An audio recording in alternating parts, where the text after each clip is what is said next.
In the historical war between humans and demons throughout history, a legendary hero named Matthias emerges, who fights demons and defeats them with ease. Afterwards, Matthias talks to himself and determines his goal in life, that he will always fight monsters to improve himself, and the mark on his hand is the most important thing that makes him always want to improve and become stronger. But the mark on Matthias' hand is not the only mark he has, and actually he has 3 marks. The first mark on his hand is responsible for production, the second mark on his hand is more responsible for his inner strength, and the third one specializes in fast, magical attacks. Therefore, if Matthias wants to become stronger, he must fight more in order to get the 4th mark, which specializes in close magical combat. But people are born with this mark, so it is impossible to change it, so he decides to change his world and move to a new one in order to get the 4th mark. Now in the new world, Matthias is born and we see him at the age of 12 on his way to the royal capital, and Matthias travels with his father by horse carriage to enter the central academy where he will learn to fight. Despite being 12 years old, Matthias is stronger than many people his age, so he can take the academy's exams from a young age. Matthias tells his father that he is excited to enter the academy and gain more strength, but his father tells him to be patient and not to get too excited even if he is strong. Matthias is talking to his father about the royal capital, when all of a sudden he tells his father that there's a huge monster nearby. His father doesn't care and laughs at him, saying, "You must mean the legendary monsters that don't appear around here." But all of a sudden a huge mythical beast appears in front of them and cuts them off, and Matthias' father is terrified and thinks the beast is a skeleton. Matthias attacks it with a sword and easily disposes of it, then he gets back on the carriage and tells his father to continue on their way, because Matthias has a power that makes him double his body size and can attack huge monsters and dispose of them easily. He arrives in the royal capital and realizes that it is very different from the city he grew up in. As he walks through the streets looking at the new buildings, he hears a girl yelling at someone in some building, asking him to make her a new sword because her companion's sword broke. Matthias enters the house and realizes it is a blacksmith's workshop, and the blacksmith tells the girl to calm down and not to raise her voice and he will make her what she wants. She apologizes and says that her friend was protecting her from a huge monster and her sword broke while she was fighting it. The blacksmith says, "I can't make a magic sword like the one with your companion, but he can make a strong sword without magic." Matthias realizes that the blacksmith makes very powerful swords, but none of them have magical powers. The girl screams and tells the blacksmith that he must act and make a new magical sword, especially since her companion is going to take the academy exam the next day. But the blacksmith insists on his opinion and says, "You can go to another place that will make you a magic sword." The girl gets nervous and says that normal swords are too heavy and you can't control them easily. Suddenly they hear the voice of Matthias offering to use his magic and make them the magic sword they want. The blacksmith says, "I understand that you want to show off in front of her, but you shouldn't say you can do something you can't do." Matthias says that the 4th mark he has is still weak, but he can use it to do the magic they want. And before the blacksmith says any word, the girl interrupts him, gives him a magic stone, buys a powerful sword from him, and decides to rely on Matthias and let him try his magic on her. The girl introduces herself to Matthias and says that her name is Alma Labush, and that she left home because she didn't want to marry someone her father forced her to marry. He also introduces himself and says, "My name is Matthias Held, but you can call me Mate." Alma's friend Luri arrives and asks, "What did you do at the blacksmith's?" Alma introduces her to Matthias and tells her he's going to make them a magic sword. Matthias takes the sword from the blacksmith, puts a magic stone in it, does a steel cutter spell with a stamina spell, and turns it into a magic sword in 1 second. He hands the sword to Luri and says, "You can try it now." Luri brings the sword closer to the table and it splits in half without any effort, and they are all surprised at the level of magic that makes the sword so powerful, and how Matthias was able to do it so quickly. He tells them that it was no effort and that it was just ordinary magic. The next day it's time for the practical test that determines if the students are accepted into the academy or not. The test measures the students' swordsmanship and magical abilities. Luri is surprised that Matthias is taking the test with them, and Alma leaves after the tactics test is over, saying that it was a very difficult test and she did everything she could. Luri starts the fencing test with the instructor, and he notices that she has gaps in her fencing, so he attacks her, telling her that her abilities are strong, but she needs to cover the gaps, and before he attacks her again, he looks at his sword and finds it broken. He is surprised to find Lori pointing a sword at his head and saying, "Surrender." The trainer asks her about the sword, and she says that Matthias did the magic on it. Matthias' turn comes and he confronts the most powerful of the trainers, and says,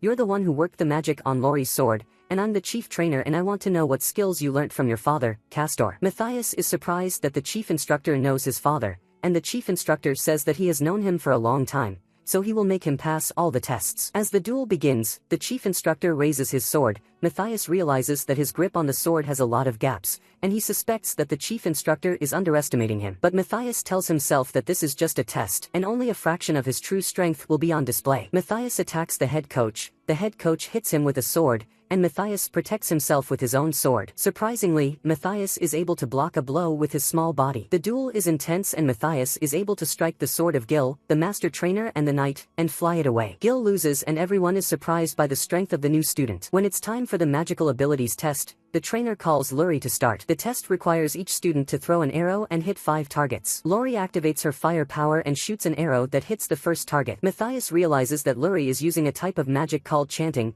where she says the spell with her tongue and it is activated with her hands. The problem with this magic is that if you're attacked, the level is weak because you can't say the spell with your tongue, so the spell is old to Matthias, and he wonders how they're still using it. Luri can shoot an arrow at any target, and everyone congratulates her and wishes they had her glory mark, a favorite in magical battles. When it's Matthias's turn, he asks the trainer if he can use the fire arrow, but the trainer says it's the easiest thing to use, but you don't have to use it and you can use any method you like. He asks the trainer to move back a little so that he doesn't get hurt, and he does a very powerful magic without speaking with his tongue, hitting all the targets in one shot, destroying them all, and making a big hole in the ground from the force of the explosion. Matthias, Lori and Alma are accepted into the academy, and they are all dressed in chic outfits for the opening ceremony. The students line up in an organized queue to hear the headmaster's speech. The headmaster introduces himself and says his name is Edward and he hates to talk much, so he will only tell them that the first academy is not the same as the second academy. And the other academy, if you want to go there, you have to have great skills, no matter what your family's income level is,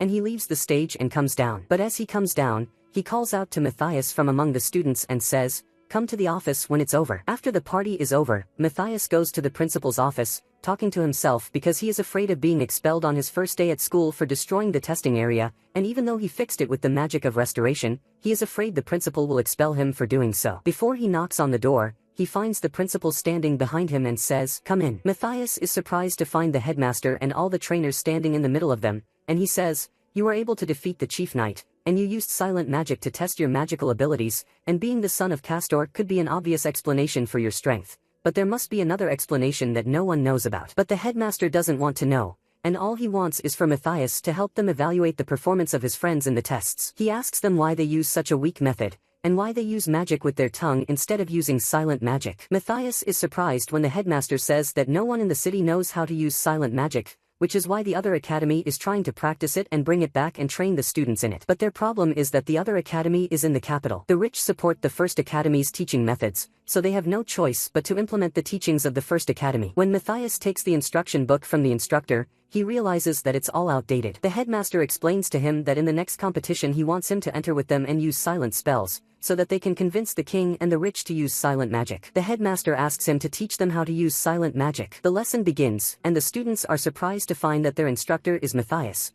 and the instructor asks him to show them a demonstration of silent magic. He flies into the air and shoots fire out of his hand, hitting all the targets without blowing his horn. But the coach tells them that it's not Matthias who uses silent magic, and gives a signal to the coach next to him. He shoots fire with his sword, but the fire only hits one target. The trainer tells them that he trained one day in silent magic with Matthias, yet he has reached the level he is at now. The lesson begins and the students all try the silent magic, and Alma is very happy that she was able to use it once and goes to tell Matthias. Matthias goes to check Lori's level and finds that her magic power is gone, and Lori realizes that Matthias has the ability to transfer magical power to anyone just by holding his hand. A month later, Matthias is able to teach the students silent magic, and on the day of the competition, the whole school gathers in a large square to watch the students compete. Lori wishes they hadn't chosen one of the magic chosen in the competition as well. Matthias asks her who they are, and learns that they are a group of powerful leaders from the first academy. Every time the other academy is about to win the competition, one of the leaders attacks them and makes them lose. The marker in Matthias's hand lights up and he tells her that one of them actually exists and is 10 times more powerful than Matthias. She says, "If he's 10 times more powerful than you, he's got the power of a demon." Matthias asks them if demons are enemies in their world,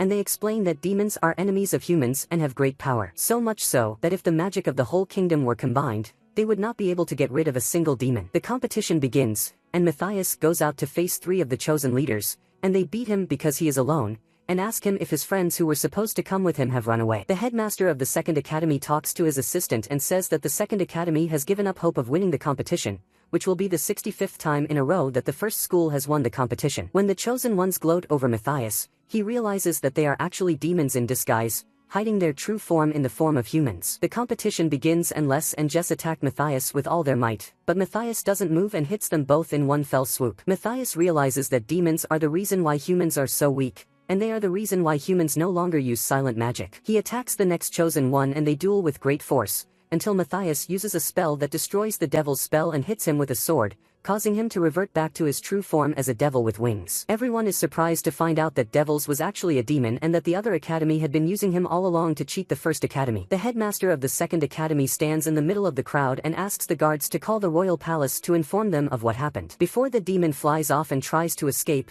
Matthias hits him with his sword, but his sword breaks, and the headmaster can't believe he can get rid of a demon so easily. Matthias remembers his memories of the other world when his name was Jaius and he was able to defeat all the demons easily. After Matthias moved to the new world to take the fourth mark, his name in the new world became Matthias and his family was named Held. He began to explore the new world, and was surprised to find that the most powerful mark in the world was described as the weakest and undervalued, and the spell-casting techniques were weak and no one knew how to use them. In the competition arena, after Matthias defeats the demon disguised as a student at the first academy, the people gather around the demon and are afraid to approach it, lest it be booby-trapped and kill them, and Matthias then goes with the manager to meet the king. But before they enter, Matthias asks the headmaster why people are surprised that he was able to get rid of one weak demon, and is surprised by the headmaster's words that no one in the history of the world has ever been able to get rid of any demon or even stand up to it. They enter the king's presence and he welcomes them. He introduces himself and says that he is a freshman at the second academy and my name is Matthias Held. Under normal circumstances, the king would spread the news to all the people, celebrate him and give him a lot of land.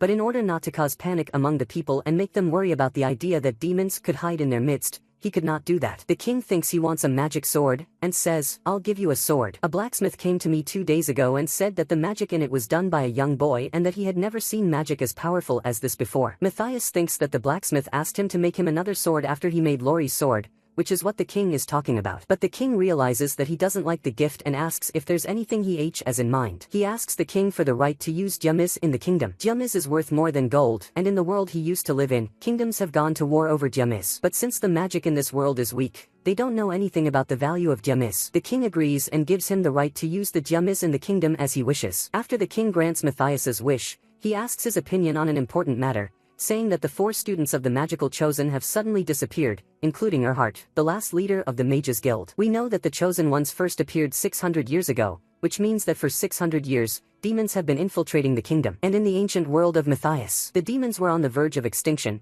but after Matthias died, some of the demons must have infiltrated the human world and spread false magical information in order to weaken human magic and control them. The king asks him, "Since you were able to eliminate a demon, will the danger of demons be lessened in the coming period?" But Matthias surprises him that the danger will increase even more, and since the 4 chosen magicians escaped, it means that they were demons, and there is no point in disguising themselves and they will appear in their true form. So the demons' next plan is to gather themselves and attack the kingdom. But Matthias surprises them that the demons are not organized, and if they want to work together against us, it will take them at least 3 months. The king says that 3 months is too little, but Matthias says that he can do many things in 3 months. The first is to build a huge barrier around the kingdom to prevent demons from entering. The barrier will be made with an artifact that will allow them to create a permanent barrier, and if all the students of the other academy put their hands together and work, they can complete the whole thing in just 1 month. In the meantime, Matthias suggests that they continue their study of silent magic, but the king is not confident that they can stand up to the demons on their own. Since Matthias was able to vanquish a demon on his own,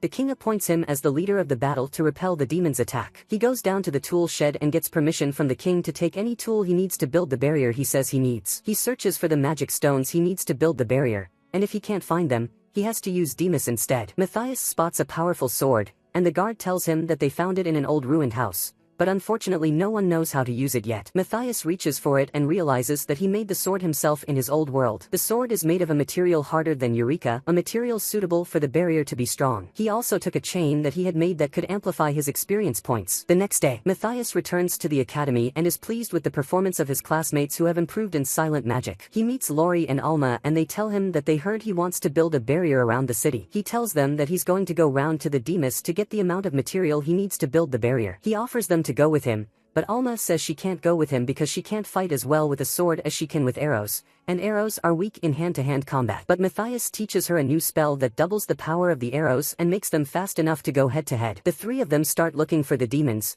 and Lori is surprised to find that there are demons underneath the academy. He tells her that the monsters are under the academy, but they are low level, and if they kill them, they can take the Demas stones with them. He teaches Alma to shoot an arrow at her, and asks her to feel her relationship with the arrow as if it were a part of her, so that Alma can shoot the arrow at moving targets. He makes her practice this technique until she can take out 2 monsters with 1 arrow. Alma agrees to the challenge and takes a route to the tunnels to run into monsters by herself. Matthias calls her and tells her that the stones you find after you get rid of the monsters must be collected. Matthias goes the other way with Lori to teach her the art of sword fighting. In the middle of the road, he casts a simple spell to destroy the barrier, grabs a brick that fell and tells her, "This is raw Demas metal, and we need to smash it to make weapons out of the Demas." Luri thinks that Demas can't be destroyed, but Matthias surprises her with the fact that it can be used for so many things. That's why they have to take most of it and make weapons out of it. To do this, they use a raw magical power to spin the metal, a water spell to turn it back into a crystal, a shattering spell to turn the crystals into powder, and a magnet spell to collect the usable parts of the Demas. Lori is able to do the spells and succeeds in her first attempt to extract the Demas,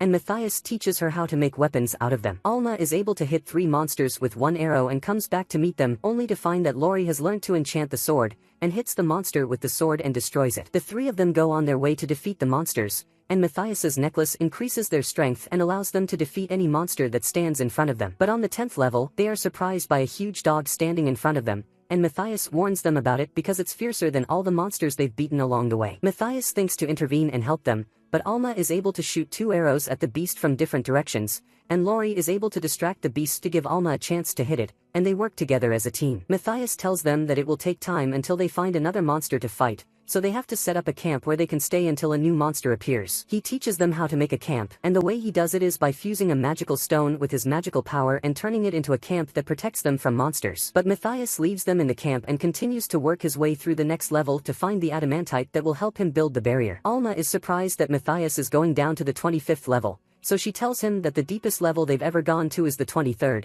and the only ones to reach that level were the legendary group of 30 men under the protection of the sorcerer, Gaius. Matthias is able to descend to the far reaches of the level and reach the bosses, who are very powerful and always finish off anyone who enters the tunnels. But Matthias can take out all the monsters that stand in front of him, until he reaches the biggest monster, a snake-like creature. The snake attacks him with great force. Its venom makes the ground shake when it touches it, and the smoke from it pollutes the air over time. But this will be the first real challenge for Matthias since he took the 4th mark in the new world. Matthias hits the snake with a solid blow, which is enough to make the snake reckon Matthias is a serious opponent and a real threat. Matthias strikes at the snake, but it doesn't affect the snake, so he breaks a magic stone to create a veil in the air that increases the power of magic, and gathers all the power in his sword. With one blow, he attacks the snake, destroys it and causes an earthquake in the whole city. At the same time, Erhardt's friend asks him if he feels the earthquake. But Erhard says, of course not, no human being is strong enough to cause an earthquake. Matthias gets rid of the monster and goes back to Alma and Luri, telling them that he got rid of a big monster and filled his safe. They don't realize the size of the snake, so they scream when they see it and can't understand how Matthias was able to get rid of it on his own. After selling their loot from the tunnel at the Adventurers Guild,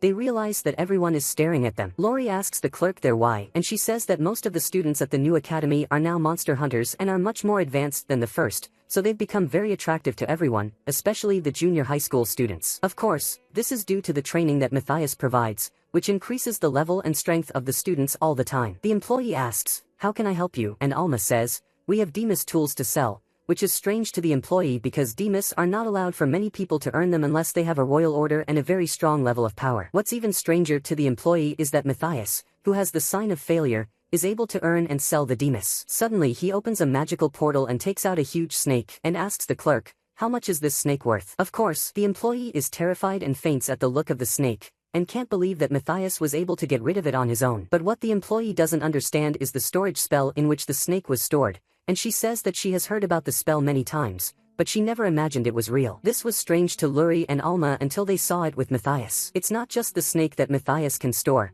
but also a large magical stone that he gained after he got rid of the snake. But for Matthias, it's not big enough, and he tells them that he's gained bigger stones before, especially since he needs a much bigger stone to make the barrier. The employee prices Matthias's items and gives him 750 gold coins, which is a very large sum of money. Matthias divides the money evenly, giving Alma 250 and Luri 250, and he takes the other 250. But Alma says, "You were able to collect the loot on your own, so you should take all the gold on your own." This comes as a surprise to Matthias because he has never worked with a team before and has always worked on his own. Suddenly Matthias says, "We have to go back to the academy right away." They ask him why, and he says there's a magical aura walking towards the second academy, which means 2 demons are going to attack it right now. We see the demon Ashriel and his companion heading towards the academy to avenge the devil's death, but they enter the academy, underestimating the humans and acting like they are going to get rid of Matthias easily and walk away. He tells Lori and Alma that they have a demon that is stronger than devils and a demon that is weaker, and he will take the strong one and let them play with the weak one. The two of them are terrified and ask him how they can face a demon, but Matthias assures them that their current level can face demons. The demons prepare to cast a spell from the air before they attack,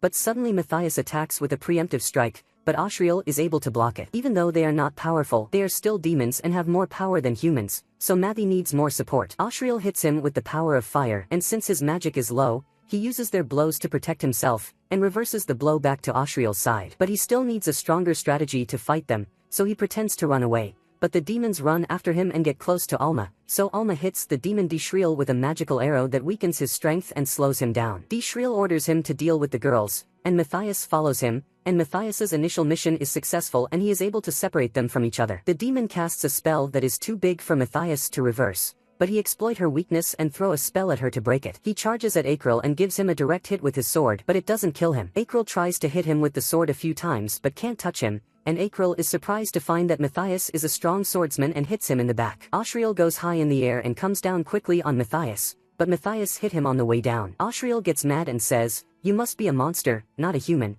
but Matthias charges at him, and before he can get close, he realizes that the demon has a hidden casting spell and they are fighting each other with a sword and he can't get rid of it. The two of them continue a fierce duel with swords, until Ashriel realizes that he can't beat him, but his pride won't let him admit defeat, so he says to Matthias, "I'll let you escape Almarati and next time your death will be at my hands." Suddenly Matthias surrounds him with a spell that stops all his magic, and we know that Matthias used all the magic energy that came out of Ashriel to create the spell, and Ashriel falls to the ground and can't get up. Matthias then watches as Alma and Lori fight the demon and use the tricks they learnt from Matthias. And Matthias goes to help them kill the next demon. The devil threatens him that if he unites with Ashriel, they can get rid of them, but he is surprised that Ashriel has fallen among the people. Matthias does a light spell and the demon can't stand it and puts his hand against his face. The demon tries to escape, but Matthias lets Alma throw an arrow at him, which cuts off his wing, and attacks him with a sword, which knocks his head off. They fall to the ground and Matthias promises that he will teach them the flying spell soon, so he takes them and walks away before people ask them how they did it. Once again, Matthias and the manager go to meet the king,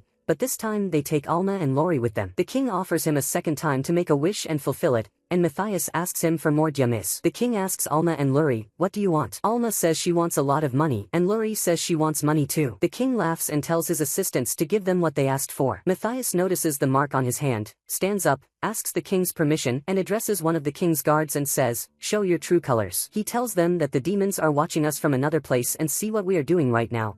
But the demon remains silent and Matthias strikes him with a lightning bolt that makes him scream. He asks if the king can recognize the voice, and the king says it's the voice of her heart, the leader of the Wizards Guild who disappeared. And we know that her heart had been spying on the king's plans all along, but Matthias's blow hit him without killing him. Matthias asks him if there's anything special he knows about the area, because Matthias felt a connection to the area when he destroyed her heart's magical interface. The king realizes that this is the village of the demons, and concludes that the demons have been hiding in the ruins ever since. Matthias offers to visit the village and attack the demons, but Luri says it's far away and it will take at least 6 months to get there. The journey begins and Matthias walks towards the village of demons, taking Lori and Alma with him. They find a dragon named Iris, a dark dragon that Matthias uses for long journeys. As Matthias gets close to Iris, he wakes up and says, "You're intruding on my territory and I won't let you in, but I'll let you go back in peace or I'll kill you if you take one more step." Matthias doesn't care and comes closer to him and says, "You don't remember me until now." The dragon does a spell and Matthias can easily hit it. Matthias thinks to the dragon himself and says,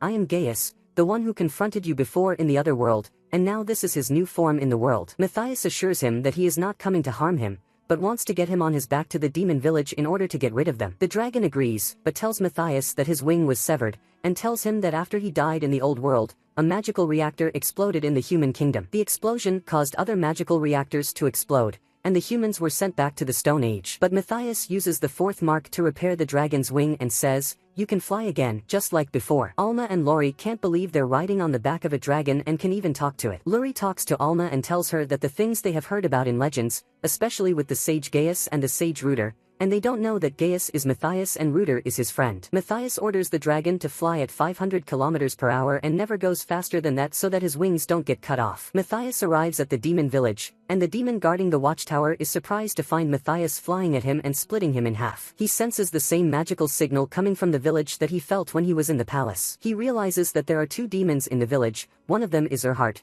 the leader of the Wizards Guild who escaped and can be defeated, and the other is a demon even more powerful than Archer. But Matthias has regained all his strength and can fight him. Suddenly he hears Alma and Lori screaming, and is surprised to find Iris coming down near him, and after he comes down, she apologizes that she hasn't been flying for a long time ago and forgot how to land. He checks on Alma and Lori and finds them dazed and unable to stand up, but not injured. He then tells them the plan and performs a telepathy spell that allows them to talk to each other without sound, which will help them in combat and will not let the enemy know their plans. Matthias gives them a spell to cast magic, and asks Lori to keep it. When they arrive at the palace, they are surprised to find it empty, but Matthias informs them that the demons have activated the invisibility spell so that no one can see them. Lori uses the spell she got from Matthias and is able to see the demon in the corner of the room, but the other demon is invisible. Matthias casts a spell that stops his invisibility spell, and when the demon appears, Alma points her arrow at it. They notice that the demon doesn't move, so they suspect it almost doesn't know they're seeing it. Lori hits him with the arrow and he dodges it first, but the arrow goes around the back of his head and into the center of his brain. But even though the demon was using a powerful cloaking spell, Matthias's strength showed, and the demon couldn't believe it. The devil laughs and says, "You must not be the real Matthias, because the real Matthias is in the castle and there is no way he can come to the village in one day." He attacks him, and Matthias meets him with a sword and orders Alma to hit him with arrows. The devil laughs at them because the arrows don't affect him, and he tries to hit Matthias, but Matthias can't touch him because he's too fast, and Matthias doesn't try to hit him back. Suddenly the devil feels that his body is weakened and unable to move because of the magic in the arrows, and the devil persists to not lose the battle and still thinks that this is not the real Matthias. He uses a spell called Misfortune and doubles his size and turns into a very large demon, and this is his last attempt to put all his magical energy before he dies. The demon tries to catch them, only to find that they have disappeared from his hands, and Matthias laughs at him and says, "You believe that we are afraid of them and will run away? It's just a disguise spell you are using, trying to give us the illusion of your huge size, but in reality you are just as weak." Alma hits him with an arrow in the center of his brain and takes him out. Alma and Lori finish the mission, after they have defeated Erhardt, and have to go out and wait with Iris until Matthias gets rid of the other demon and lets them go. He goes outside the palace and blows the first magic stone that gathers the magical power of the ocean,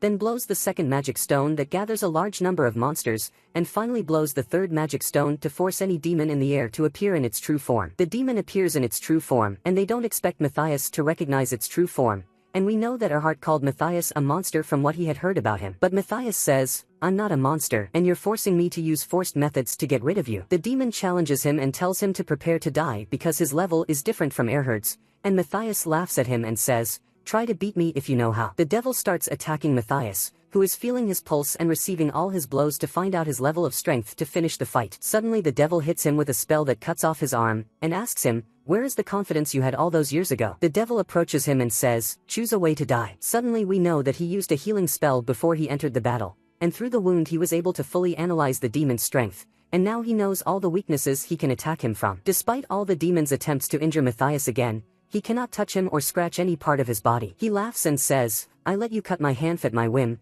but you have no choice but to surrender to death." The demon suspects that he used the same poison that he used on Erhardt. He activates the Hyper Magic Circle, which is similar to the bad luck spell used by Erhardt, but more sophisticated, so he can't kill him as easily as Erhardt. But Matthias uses a spell that negates the demon's spell, and he returns to his normal size after being so huge. To the surprise of the demon, since no one has ever been able to cancel the spell before, he decides to use a spell that turns him into a fog so that Matthias can't see him. Even though the spell can only be used by the demon, Matthias can use it as a countermeasure, because he knew all of the demon's spells when he let it cut his arm off. The devil is an open book for Matthias, and the spell that Matthias casts on him, which the devil thought was poison, begins to work, and the spell can reduce his power and control his magic. The spell causes his magic to increase and amplify until it explodes and destroys him. He blows up the fourth magic stone, which increases the power of magic in the ocean, and this is the fatal blow that ends the demon's life and causes him to explode and make a big hole in the ground, and in the middle of the hole appears a dragon's vein pillar. It has powerful magic circles running through it,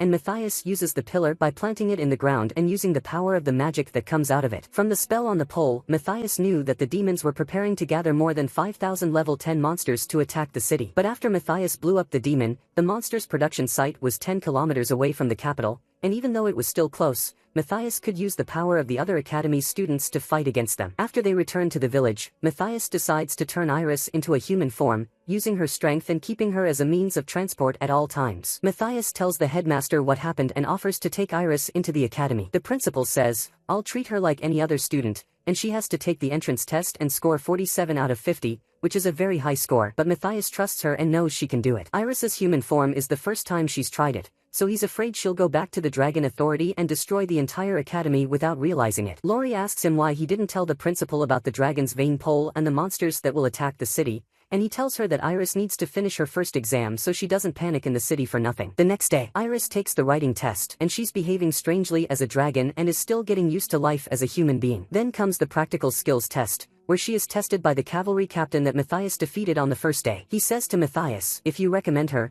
she should be strong and show us her skills, but Gil attacks her and the sword flies out of her hand. She turns her back on him and goes to get the sword, which is a mistake no one should make in battle, so he attacks her to defeat her. Iris says, let me get the sword, and she grabs the sword in her hands without any difficulty, and asks Matthias if she has to use the sword to defeat him, or can she just hit him without a sword. Iris throws the sword and it flies through the air and crashes into the tower. Her sword gets bent, and the manager is surprised by her strength and doesn't believe she is an ordinary girl. The next test is archery. Iris realizes that the targets are small, so she activates her magic and shoots back at Matthias, the principal, Lori and Alma. But Matthias catches up with them and does a protection spell before the magic explodes and kills them. She tries her luck again, but this time makes a bigger explosion in the air, so she decides to use Matthias's spell and throws the spell to blow up the whole place. She goes back to the boss and says, I was able to hit all the targets, but I accidentally blew up the place. This is Iris's last successful test and she is accepted into the academy and becomes a student. After one day, Matthias and the principal come down to check on the work and see if the students can make enough bricks to make the barrier. Matthias learns from the principal that the number of students with the glory mark who can make bricks is low,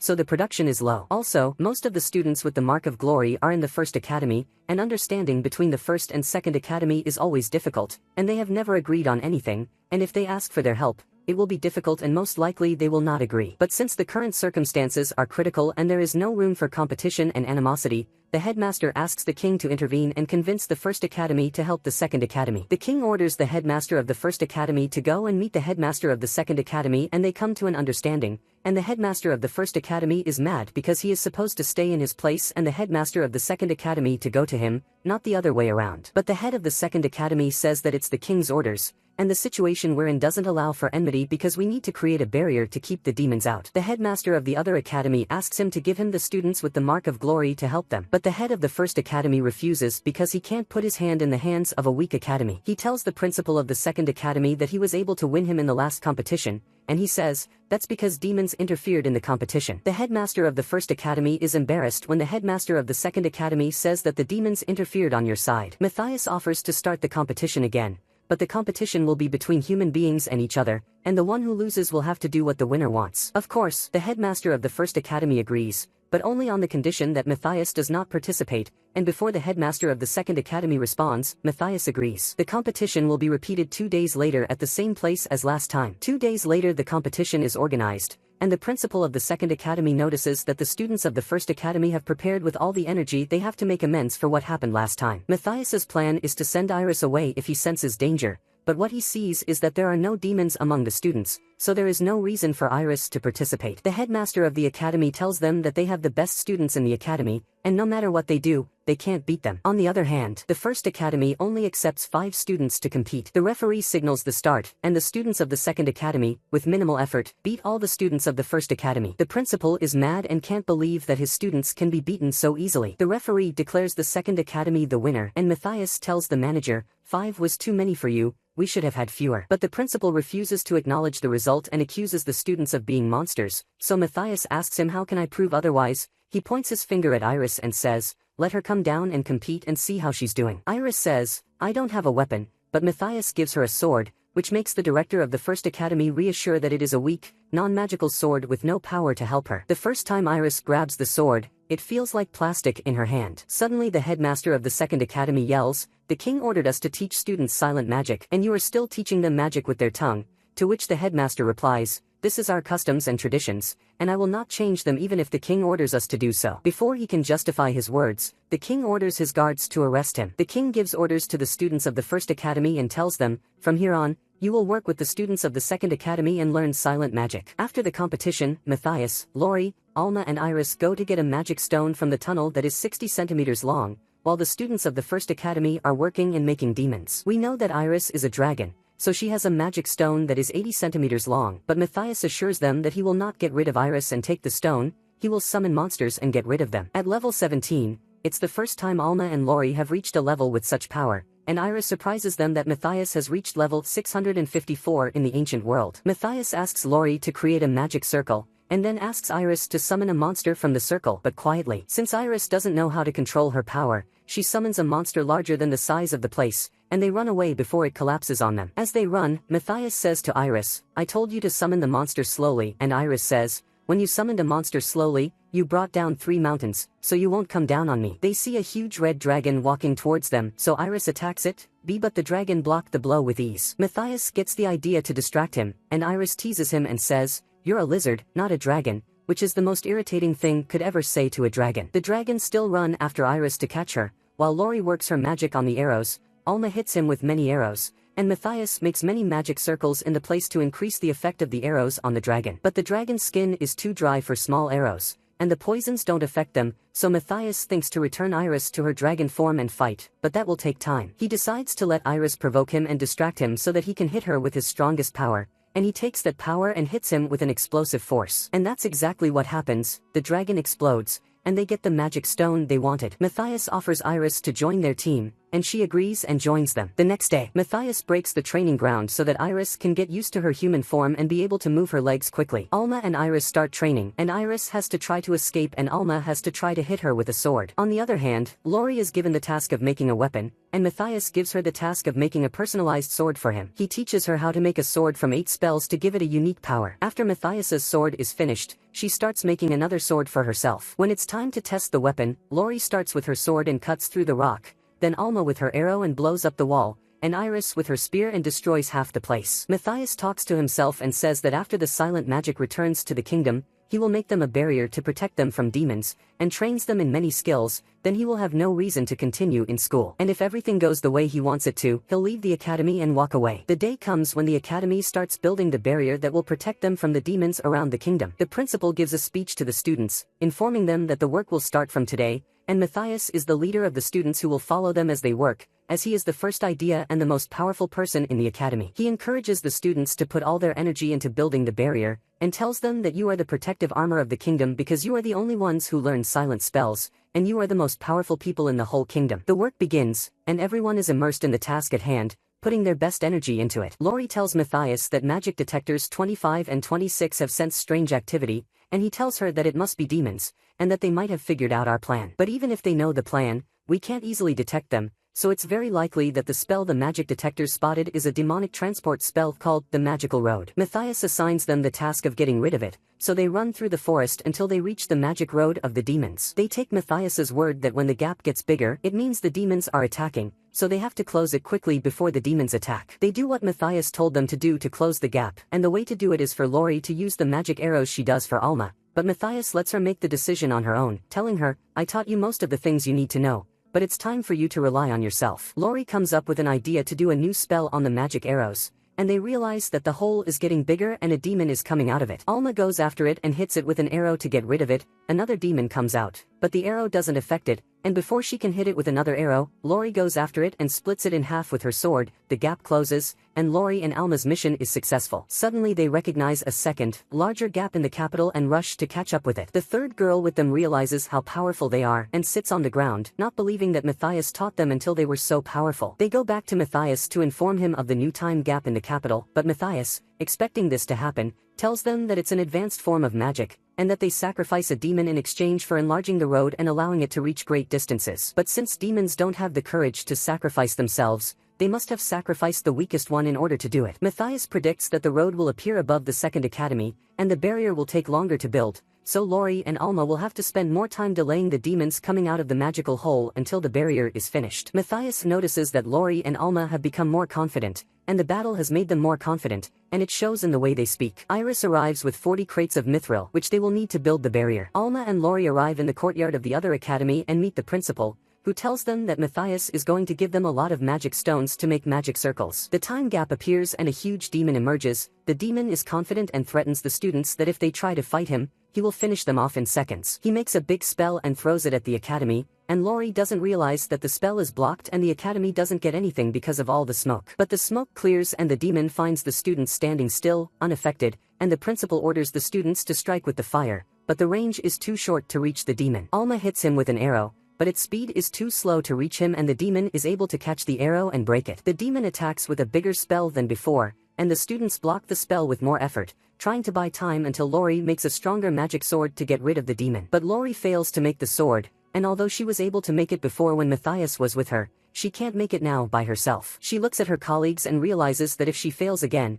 the devil will get rid of them, so she decides not to disappoint Matthias's trust in her and uses her magic to the fullest, making a very powerful magic sword and giving it to Alma. Alma throws the sword at the demon, but unfortunately the demon is able to dodge it, so Alma moves it with her magic and spins it around and enters the demon's back to finish it off. Suddenly a second demon appears and tells them, "You were able to defeat the demon Belmas because he was alone. But we are many demons and you won't be able to defeat us." The demons gather their strength together and attack the academy with great force, and the students are unable to stop them. The demons compete with each other to see who can kill the most people. At first, Lori tries to stop her with her arrow to delay them until Matthias arrives, but Alma says, "We have to delay them and buy time until Matthias gets here." Lori activates her magic and turns Alma's arrows into powerful magical arrows so that anyone who takes an arrow will die. The demons prepare to commit a massacre, but suddenly Matthias appears from behind them and eliminates the demon, telling them that the massacre will be done by me. The demon realizes that the aura around Matthias is not human, and asks him if he killed Elias. But Matthias doesn't answer and proceeds to beat them up until they're all gone with minimal effort. He thanks Lori for making him the sword and Alma for delaying the demons until he arrived. They thank him for saving the lives of all the students. Matthias informs them that the hole for the barrier has been cleared,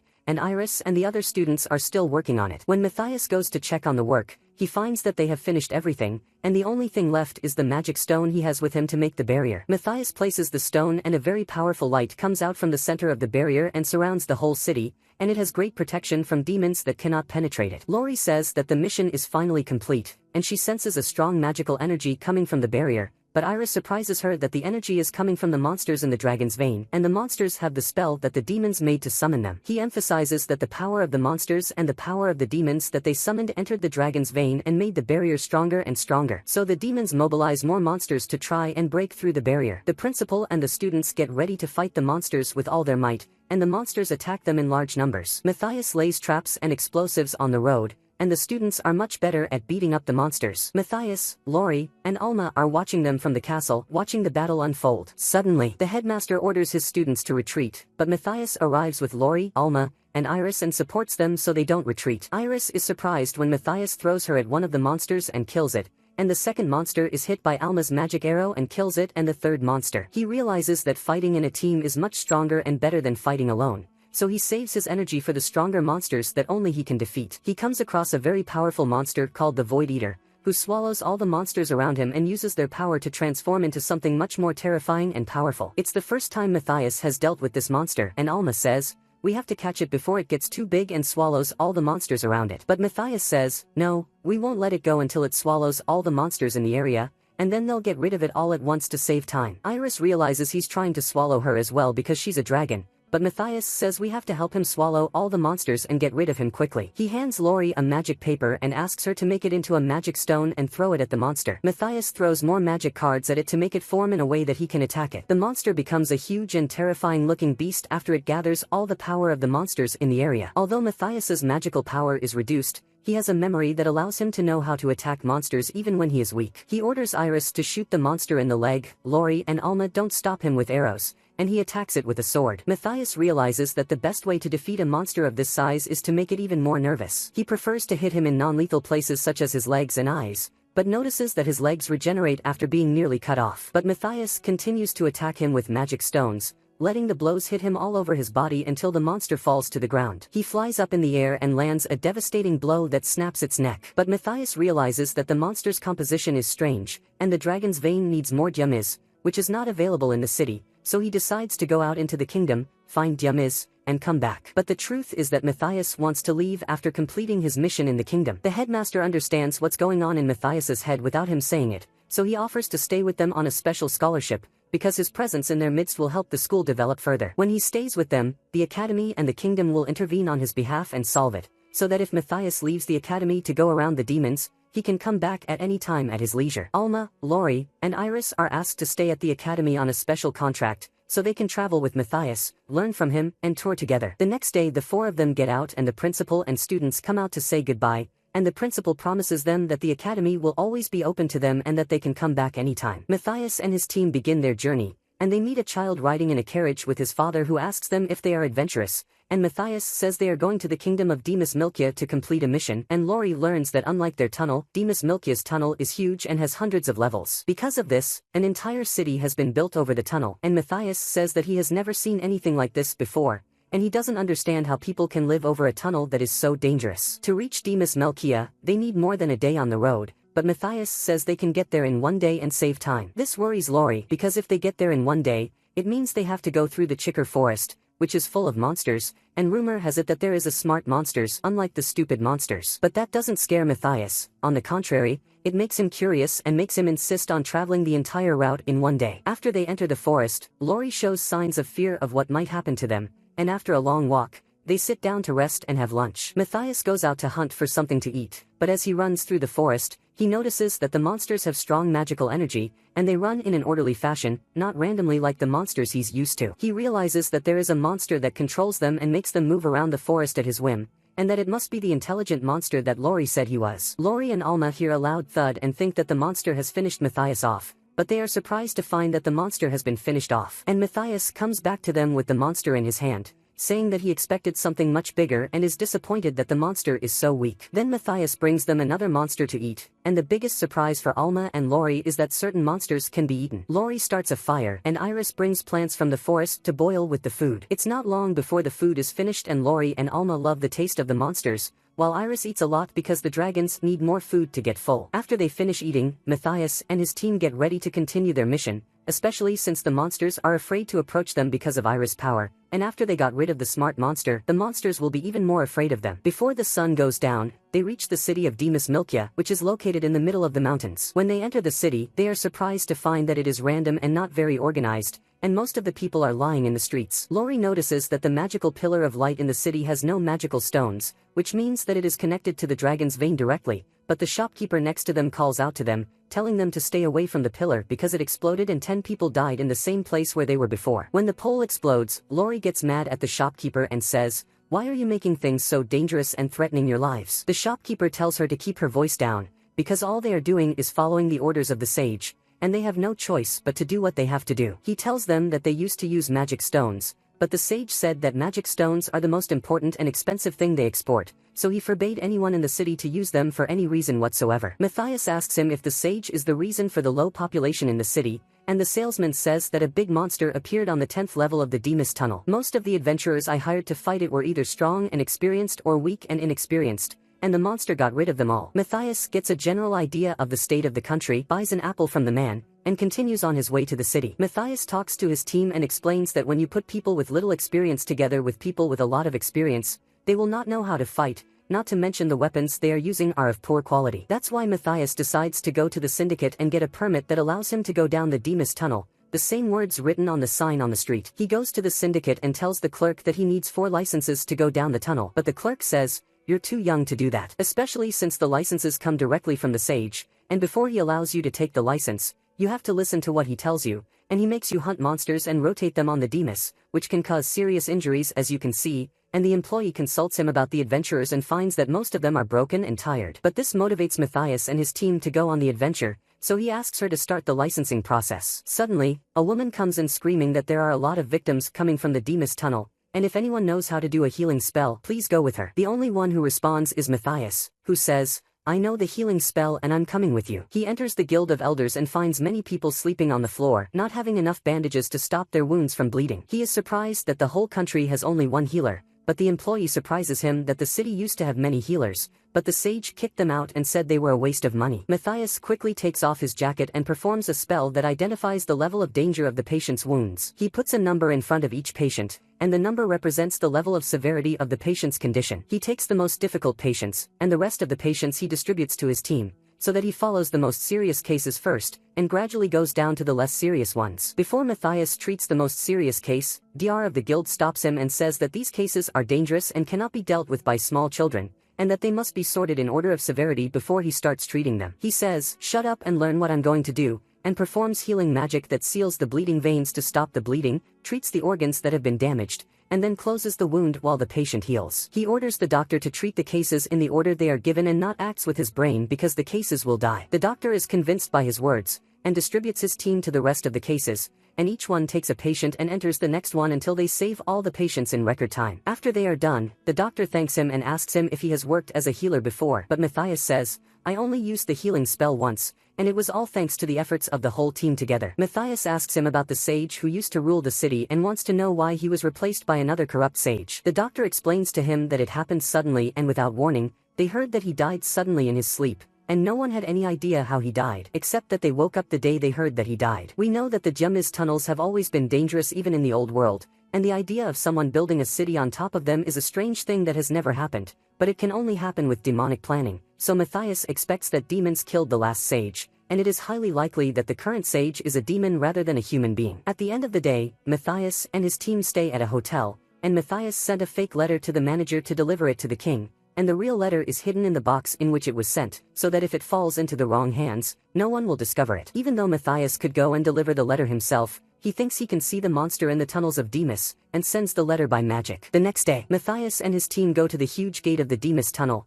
but even though the gate is made of iron, it is too weak for Iris to open it easily. Matthias tells them to be prepared as they enter the tunnel and anticipate anything that might happen to them. An hour later, Matthias and his team return to the Adventurers Guild with the monster, telling them that it's a weak monster and that they don't need any power to defeat it. The employee asks him how he was able to get rid of him so easily, but Matthias gives credit to his team, telling her that I didn't interfere and they did it on their own. The employee says that the Hakim must see the monster himself, otherwise I can't pay you anything until the Hakim approves it. The employee writes a letter to the sage, and Matthias sees it without thinking about it. The employee writes to the sage that Iris, Lori, and Alma look like monsters and are very powerful, but Matthias is too much of a healer to join them in battle. They go to dinner and talk about the strength of their team. Lori is the one who does the magic and Alma is the one who shoots the arrows, and after paralyzing the opponent, they hold him until Iris attacks him with one blow to finish him off. After dinner, Matthias notices that the wise man has two people watching them, but he pretends not to see them, and realizes that this is a good opportunity to reveal the true nature of the wise man. He uses his brain and walks down side roads, talks to his team telepathically so no one can hear them,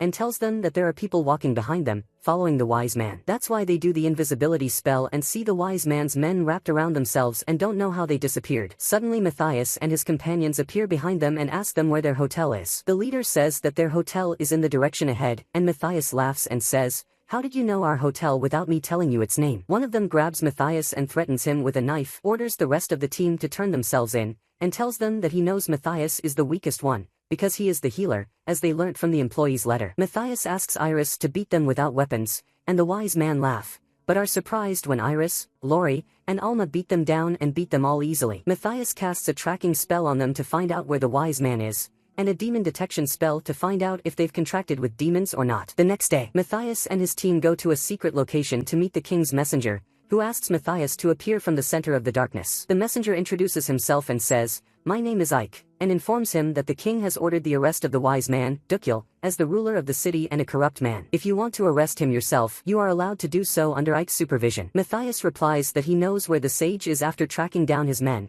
and that he is currently sitting in a palace on the outskirts of the city. Ark suggests to him to send cavalry to support him because the palace is very fortified. But Matthias says, "No need, I can take care of it with my team." They go to the palace, and Ark realizes that there is something strange and the door is locked during the day. There are no guards around the place, and the palace looks abandoned. But Matthias senses the soldiers in the palace and tells them that our plan has been exposed, and the wise man is concentrating all his soldiers in the palace to protect himself. Since they've already made their plans, we have to break into the palace through the front gate and go in to teach them manners. When the team enters, they find a large number of the sage's soldiers, and the soldiers mock them because there are only 5 of them and they are many more, and throw many magic spells at them. We see Lori's reaction after she evolves and becomes faster than before, blocking all the blows with a protection spell. Then it's Matthias's turn, and he throws one spell at them, taking them all out. Ark now understands the king's words when he tells him not to make Matthias nervous, because he is too strong and can be easily defeat them. They all stand at the top of the stairs, but Matthias's signals say that no one is on the second floor, and they don't know where the sage is in the palace. He does a magic spell that reveals hidden objects, walks down the corridor and finds a magical button behind the painting,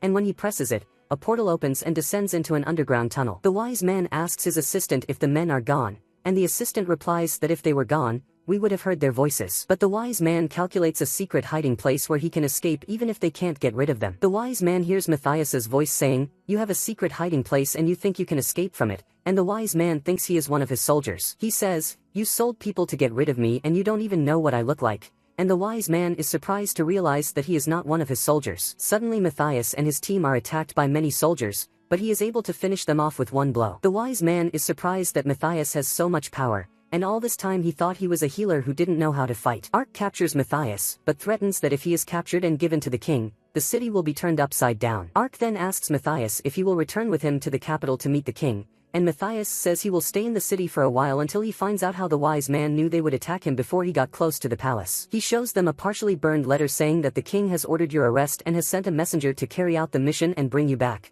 and the letter has traces of magic on it, which means that there is a demon contracted with them. Matthias suspects that the demon is working on the vein of the dragon in the city because its size is much larger than the one in the capital, and if it were to merge with a spell it could destroy the whole world. Suddenly they feel a violent earthquake, and Matthias tells them that demons are playing with the dragon's vein and have mobilized many monsters to fight them, which is what the wise man meant by the fact that the city will be overturned if they catch him. Matthias's plan is to get the demons away from the dragon's vein as soon as possible, and the monsters have at least 2 hours to reach the city, and in that time they will be able to eliminate the demons and get rid of the monsters. They arrive at the dragon's vein after the demons are hidden behind it, and realize that they have a demonic aura about them. Matthias tells them, "You guys stay here, return the dragon's vein to its old state, and I'll go round to where the demons are and get rid of them." He does a spell to communicate with the dragon's veins, so he can talk to them from anywhere in the city quickly. Lori finds out where the problem with the dragon's vein is and starts to solve it, but Matthias warns her that any mistake in the dragon's vein could destroy the entire city. After an hour of battling the monsters, Matthias arrives at the demon's location, where he is working on the dragon vein control spell. He notices that the demon has fluctuations in his magical power. He suspects that he is communicating with someone else,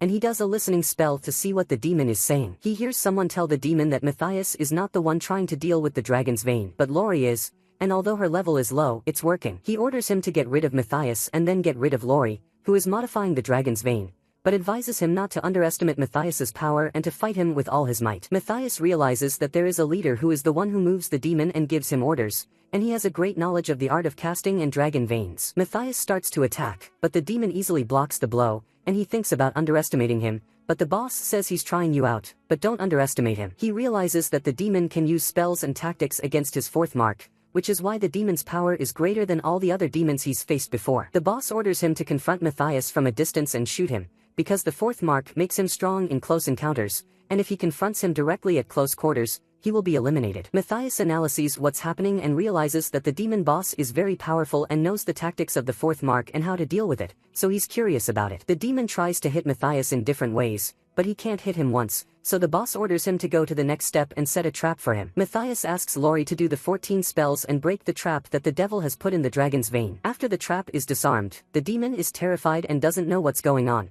so Lori does the 17th spell and disrupts the connection between him and the boss. This means that the demon will have a direct confrontation with Matthias without listening to his boss's orders. But the demon says, "I have a spell that can block all your attacks," so Matthias increases his blows, and says that the spell activates a second after each blow, so if he attacks him in a fraction of a second, he can break the spell and finish him off. Matthias attacks him with the sword and breaks the spell, and the devil's communication with the boss is restored and the boss realizes what has happened. We know that the boss had heard a rumor that Matthias was Gaius, but after seeing his abilities, he was convinced. The boss tells the demon, "If this is really Gaius standing in front of you, consider yourself dead." The demon performs a spell of misfortune, swells in size and strikes Matthias with fire, but Matthias is able to block all the blows, as his fourth mark and sword allow him to perform more than 4 spells at once. He hits the demon with a blow that severs its arm, and then a blow that severs its head and finishes it off. All the monsters that were going to wreak havoc on the city disappear, thanks to Lori fixing the problem with the dragon's vein. Matthias reassures his team, telling them that they only have one mission, and that's to find the boss who gave the instructions to the demon. Matthias does a spell to locate him and tells Lori to get the dragon's veins working again. Matthias is surprised that the boss has been listening in on all his communications with Lori, and says, "You can't know where I am." The boss asks him if he knows who he is, and Matthias realizes that the magic is coming from dozens of kilometers away, specifically from the village of Elena. But Matthias feels it's a bait and doesn't believe the boss is in Elena. Matthias tells him to prepare with his greatest strength so that he will know where he is one day and go to confront him, but the leader says, "When you know my location first, destroy the communication device in Elena." Matthias realizes this time that level is stronger than anything he's ever faced before, which makes him even more motivated to confront him and curious to get there as soon as possible. Afterwards, Matthias stays up late discussing with his team how to reach the demon leader. Although the leader had cut off his communication with Elena, the transmission spell he used to call Matthias had the leader's signal on it. Matthias was able to record the signal in a magic stone, which seemed strange to Alma that someone could record a signal in a magic stone. Matthias surprises her even more by telling her that there is a tool from thousands of years ago that allows you to track the enemy through a magic stone, not just pick up his signal. If they can get their hands on this device, they can locate the leader and send him on his way. How do you know how to use a tool that's been around for thousands of years? Lori asks Matthias. He tries to hide his face so it doesn't look like he's not from this world. He says, I learned it by accident, and changes the subject before telling them that he invented it. Luckily, Lori doesn't mind and asks him where the device is, and he shows her a map of the Rodinia Federation, and if they can get the king's help, they can get the bridge to the Federation faster. If they ask the director, he can help them, so they have to go back to the capital to ask the director and the king's opinion. The next day they return to the capital and go to the other academy, only to find that it has disappeared. They continue on their way until they see a sign saying that the new academy is under construction. The principal arrives to greet them, and Iris can't hold her tongue and says, We've vanquished a very powerful demon in Demas City. The principal explains the renovations that are taking place at the new academy, making the walls stronger to withstand demon attacks. The students are currently taking their lessons at the first academy, while all the students are collaborating to build the walls. Then they enter the principal's office, where Matthias tells the principal what happened, and informs him that a demon leader was giving orders to the demon he was fighting, and that he obviously has a lot of experience. In order to get to him, they have to cross the borders of the Rodinia Federation. But even though the Rodinia Federation is a group of countries united together, there are evil countries that won't let them return. So Matthias asks the king if he can help them, and the king considers writing a telegram to the king asking for his help, especially when it comes to demons, as the king will support them strongly to get rid of them. Matthias, who likes to help with everything, tells the headmaster that he will help the students build the academy until the king approves the request. Under Matthias's supervision, he tells them that if we use mithril columns, they'll be stronger than iron. Lori teaches them the magic of construction, and Iris helps them lift heavy weights and deliver them to the construction site. The king authorizes them to set the border and make a recommendation to the Rodinian Federation. They can easily cross the border once the guards see the king's recommendation, but unfortunately the problem is that the area where the device is located is off-limits to anyone who enters it. That's because the magical signals there are very strong, and they're afraid of a magical disaster, which means they can't get close to the area. The only solution is for them to raise their adventuring rank, and they have to reach rank A in order to enter. In order to become an adventurer, they must first go to the Adventurers Guild in Rodinia and take the training test. But Lori says it will cost us a lot of time, and we don't have time to waste, so he tells her that if we're late, we have to go to Plan B, which is to bring Irene back in the form of a huge dragon and let her cross over the area and do a dash in the city, so they can cross the border during the dash. After much discussion, they go to the Adventurers Guild and are greeted by the clerk who has heard of them. He knows that they want to enter the restricted area, but they must first enter from level C until they reach level A. But the employee promises to let them take the level A test all the way through. The content of level A is a mock battle with a guild supervisor which been chosen. Suddenly Jello walks in, the employee asks him, "What are you doing here?" And we realize that Jello is the proctor of the test. Matthias senses Jello's magical signal, which is so strong that it's almost as powerful as the devil, but he's actually a human being. Jello becomes famous in the city and is recognized as an adventurer who has reached level S, the highest level an adventurer can reach in the city. But the guild doesn't choose Jello to observe the test, so Jello tells them that the other observer ran away because he was afraid of Matthias, claiming he had a stomachache. Jello offers to take over and become the proctor, and the employee is surprised that Matthias doesn't mind and asks him to start the test. The employee tries to warn him that no one has ever taken the test with Jello before,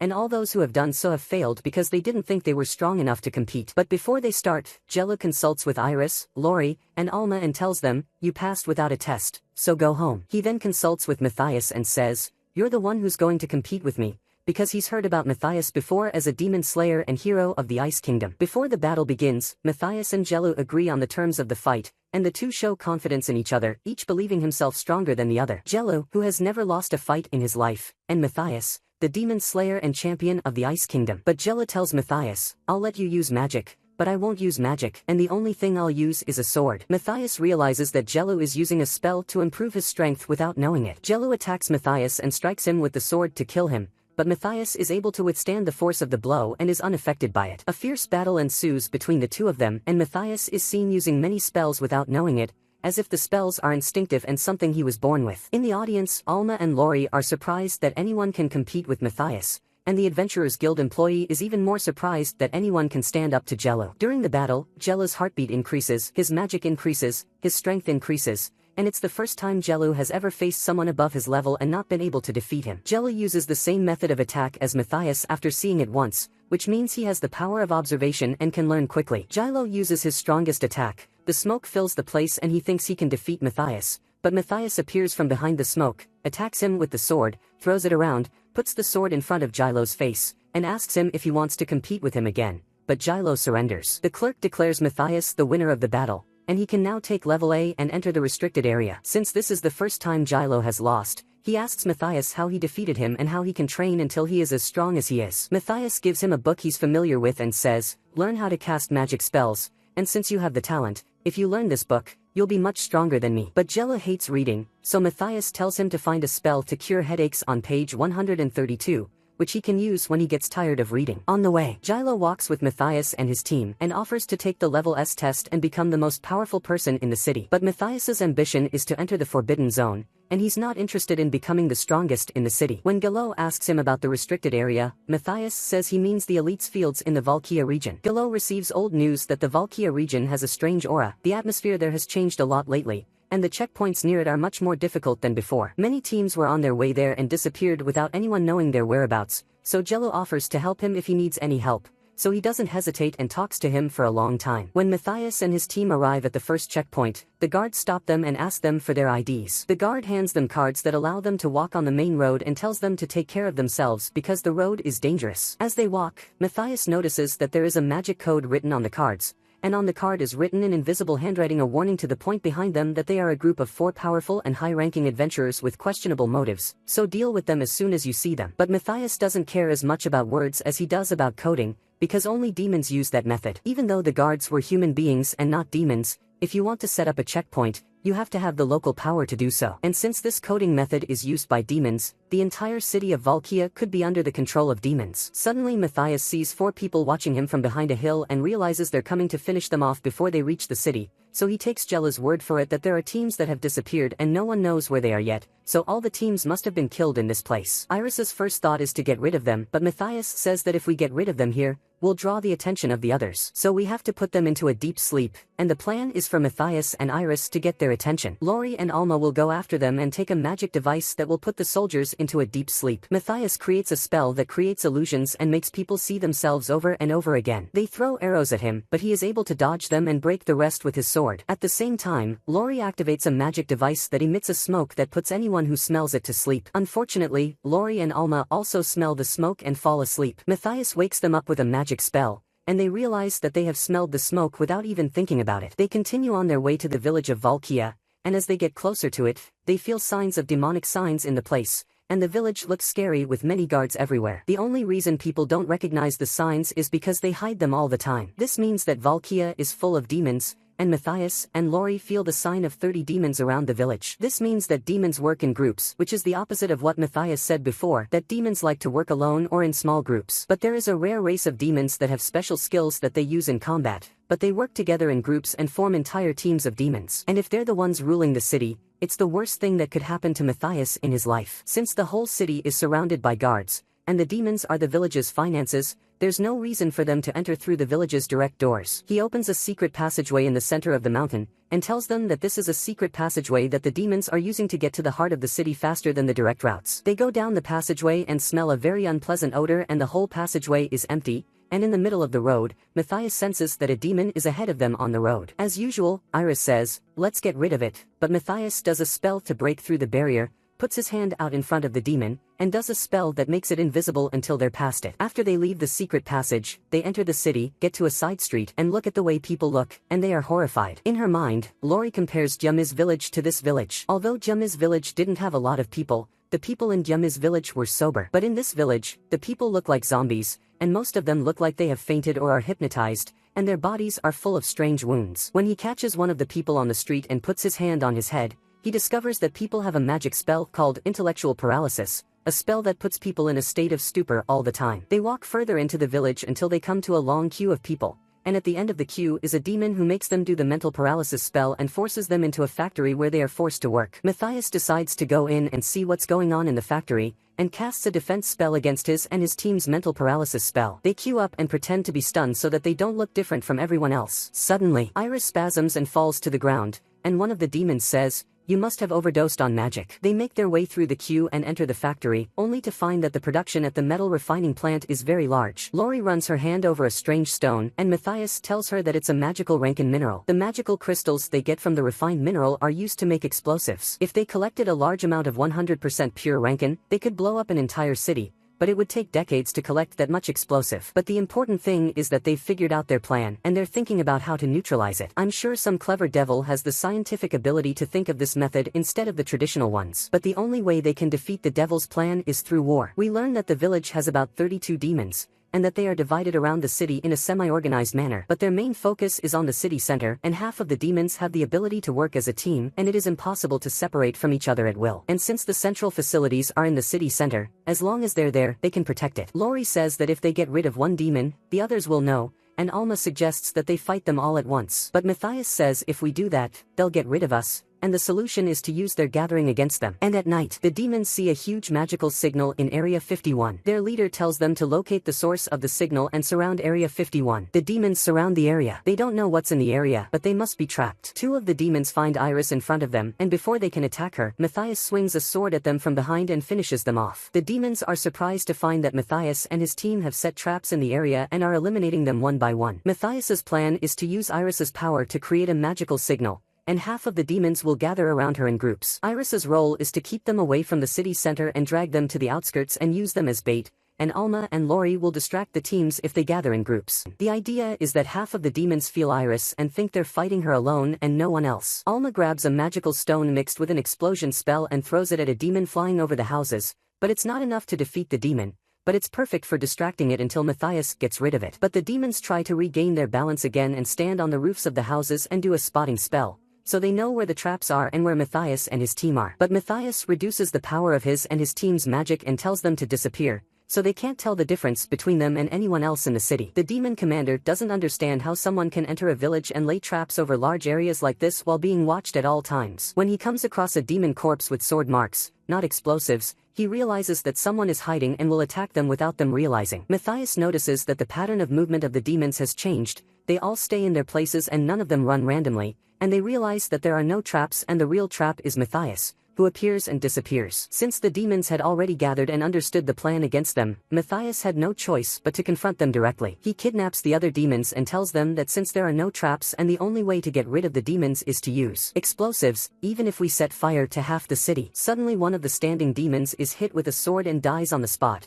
and the leader of the demons thinks that the one who hit him is Matthias, who made the plan and has been fighting them ever since. But the one who actually hit him is Yahello, and he stands bravely in front of the demons with his sword. On the other hand, Matthias senses a strong magical signal, so he approaches it, and the signal comes out, revealing that Yahello is there as he expected. Yahello is surrounded by demons, so Matthias supports him and eliminates 2 demons, but there are only 4 demons left to eliminate. Yahello goes head-to-head with the demon leader, but despite Yahello's strength, the demon leader is much stronger than him and can shoot him in the arm. Yahello engages in a fierce duel with him, showing that he has learnt many spells from the Book of Matthias, but the demon in front of him is very strong and will beat him. But Yahello tells Matthias, "Don't interfere, he'll build me up," and the demon uses the demon's powerful blow, and Yahello uses the steel cutter spell. The two strike at each other, but fortunately Yahello's strike is the one that knocks the demon to the ground. They all run at Yahello as he lies on the ground, unable to move his body, not realizing that the demon is dead and his eyes are still open. The devil suddenly stands up and attacks Matthias with a sword, but Matthias catches up and protects himself before the devil hits him. The demon tells him that his reflexes are as impressive as ever, but promises that he will destroy the seal and return to the world to fight it, and the demon disappears into the dust. Matthias knows that someone used to use the demon's body, but the body couldn't withstand the power. The only person who could do that was the boss who controlled the demons in the village, and he must have been the one who wore the demon leader's body. Yahello is still lying on the ground, unable to move, so Matthias does a healing spell and heals him. After they get rid of the demons in the village, the spell that was used to paralyze the villagers is gone, the villagers are able to regain consciousness, and the village is back to normal. Yahello stands up to address the people and says, "I am the adventurer Yahello, level S, and I rule the city under emergency rule." Iris asks him about the emergency law, and he says that if the ruler of a country is absent, dead, or kidnapped, any adventurer with level S can rule the village. Yahello calls out to the people and asks them if anyone is the boss of the place, and one of them comes out and says, "I'm the boss of the factory," and Yahello appoints him as the temporary governor of the village. Before Matthias and Yahello part ways, Yahello gives Matthias a permit that allows him to enter the village at any time, and he goes back to school to practice on Matthias's book, and Matthias is excited to come back and see how he's doing after he practices. When Matthias and his team arrive at the place where they are going to practice the tool, they find a huge building that they are impressed by, and Matthias tells them that it must have been abandoned for thousands of years, but he does not tell them that he built it himself. They enter the building and find a pyramid. Iris asks him if he wants her to break the pyramid and take the tool out, and he says, "I made it out of materials that no matter how hard you try to break it, you won't be able to." Lori says, "I made it," and he says, if Iris breaks the pyramid it could spit out the tool. He puts his hand on the pyramid and gives it a great magical power, and the pyramid collapses, revealing a large pit underneath that resembles the tombs of the pharaohs. When they enter the pit, they find the device they are trying to rotate. He tells them to look around for weapons and equipment that they can use until the device is switched on. He puts his hand on the device and it turns green, but he is interrupted by Lori with a terrifying sword, and he thinks about what he has done all day and forgot to get rid of it before the new world comes. Iris tells him that she has the power to use it, but she doesn't know how to control it, and if she uses it wrong, it will overheat and the person holding it will be vaporized and it will be a disaster. Iris brings them a box of canned food, and he tells her that it has a talisman that will preserve the food no matter how old it is,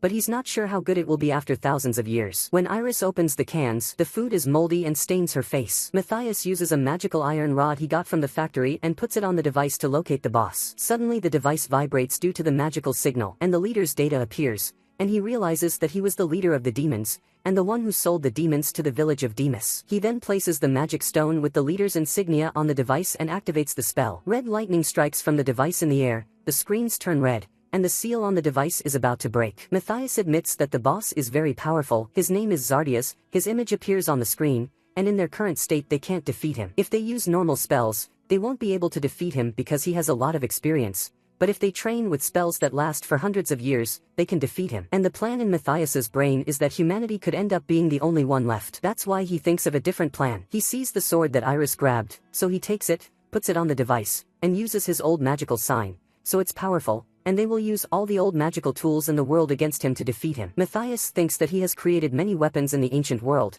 and if he can find his sword, he can defeat him with it. He's traveling to the location of the sword and finds it in the capital city, which is home to the academy and the king's palace, which means someone must have found the sword and put it in the king's storeroom when it wasn't there. Iris reverts to her dragon form, and they ride on the dragon's back to fly to the capital. Matthias gives them magic stones to use on the sword when they find it, and Lori says, if we find the magic sword in the royal treasury, they must enter the treasury and steal it by any means. Suddenly Iris is thrown off balance when she receives a powerful magical signal from Zardias, which means that he broke his seal and is going after them, doubting that they are the ones preventing him from carrying out his plan to destroy the world. The only problem is that Zardias catches up with them before they can get the magic sword, so Matthias goes to disable Zardias until they can get the sword and return it. Lori and Alma take down the magic stones and head towards the king's treasury, and all the students notice a strong magical signal coming towards them. Although the barrier prevents demons from entering the kingdom, it won't stop Zardias. On the other side, Matthias and Iris stand waiting for Zardias. Matthias charges his sword with magical power from his hands,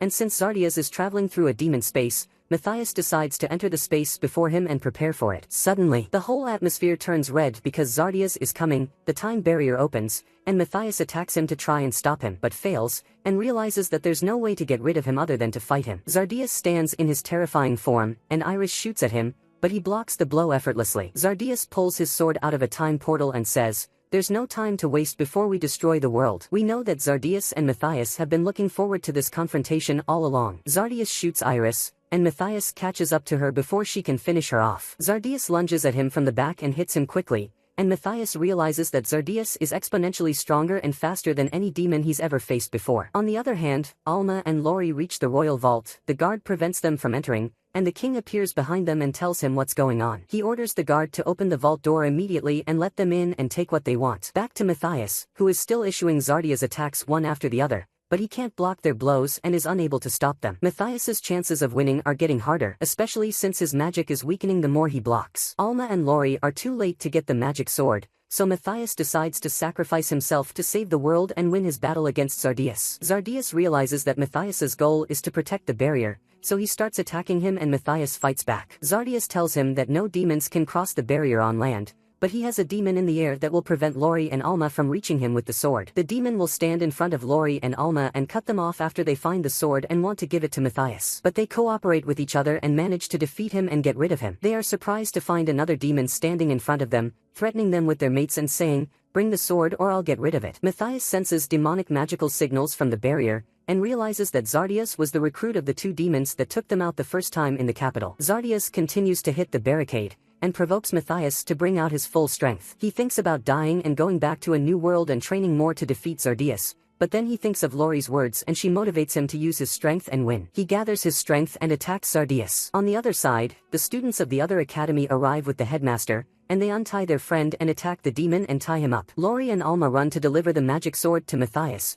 who is still resisting Zardias to the best of his ability. Matthias transforms his old life energy into magical power so that he can face Zardias. Iris tries to fight back, but unfortunately, all her magic tricks don't work on Zardias and he fights back with more power than she does. Finally, Lori reaches out and throws the sword to Matthias, and when he grabs the sword, the shape of the sword changes, but suddenly Zardias strikes him in the back with the sword, knocking it out of his stomach. He falls out of the air and everyone thinks he's dead, but Lori screams his name and magical energy comes out of the sword, bringing him back to life. Zardias is mad that after he hits him in the heart with the sword, it comes back, and Matthias tells him that after he hit him in the heart and killed him, the sword regained its full power and Matthias was going to give him a backbone to do so. Zardias and Matthias engage in a fierce battle, each at the height of their powers, and Zardias notices that Matthias's speed and strength are much greater than before. Zardias asks him, how can you do all these things when you are a human being and not a demon? He says, I am Matthias Held, the strongest sage with the weakest mark. Zardias, before he dies, says that there are other demons that will come stronger than him in the course of time, and they will be able to finish him off. The most difficult mission of Matthias's life is over, and the capital returns to normal. The academy students and the headmaster go to celebrate Matthias. Matthias destroys his sword because it's a one-time use sword. He returns to the academy in his normal life, although he needs time to regain his full magical power. Matthias and his team, along with the headmaster, go to the king's palace and thank him for letting them enter his vault and take the sword with which Matthias saved the capital. The king thanks them for saving the capital and offers to grant them a wish. Matthias asks him to live the life of an adventurer, and he orders the guards to open the safe and let them take what they want. They enter the vault and are amazed by the weapons they find, but Matthias tells them that they are unnecessary and that I can teach you how to make them. Iris abandons all the weapons and goes in search of food. She is struck by a spear that Matthias once made out of adamant, and at the same time he made a bow out of the same material that he could give to Alma. She asks the guard about it and he says it was mine and we sold it for a cheap price. They go to the company and find out that it is the largest company in the city that collects scrap metal. They ask the salesman about the bow, and he tells them that he will sharpen the bow until he turns it into metal. Strangely enough, Matthias decides to buy all the metal he has, and thinks he can separate the metal from the alloyed materials, and make new weapons that are more advanced than the rest of the world. Iris catches Matthias's eye and wants him to buy it. Matthias is surprised that Iris likes something other than food, but then he thinks that dragons like bright colors. After they finish buying what they want, they are surprised to find the manager at the door of the company telling Matthias that there is an emergency and you need to come with me quickly. They go to the manager's office and meet the commander of the cavalry that Matthias won on his first day at the academy. He says that 2 days ago, he received a report from the border that the Sahel Empire is attacking them with 300 soldiers from the wooden puppet in front of him. Matthias tests the puppet and finds that it moves with human energy, but the puppet's power isn't strong enough to sacrifice an entire human being to operate it. But the puppet steals a portion of the human souls to operate it, and the only person who could do something like that would have to be a demon. The boss asks him if he's sure that demons are in control of the Sahel Empire. Matthias gives him the definitive answer that human beings fight each other to weaken each other's power. The devil must be in control of one of them, and this is one of his main tactics. And before they move, the Knight Commander asks him to save the kingdom and mankind, and to stand with them until they solve the problem. Matthias and his team head out on a mission to the Sahel Empire, and the director informs them that the 4th Squadron, as soon as it's ready, will get them there. Matthias thinks back to Zardia's words before he died, when he told him that other demons more powerful than himself would attack him, and that he must be prepared for them so that they don't succeed in their plan to destroy the world.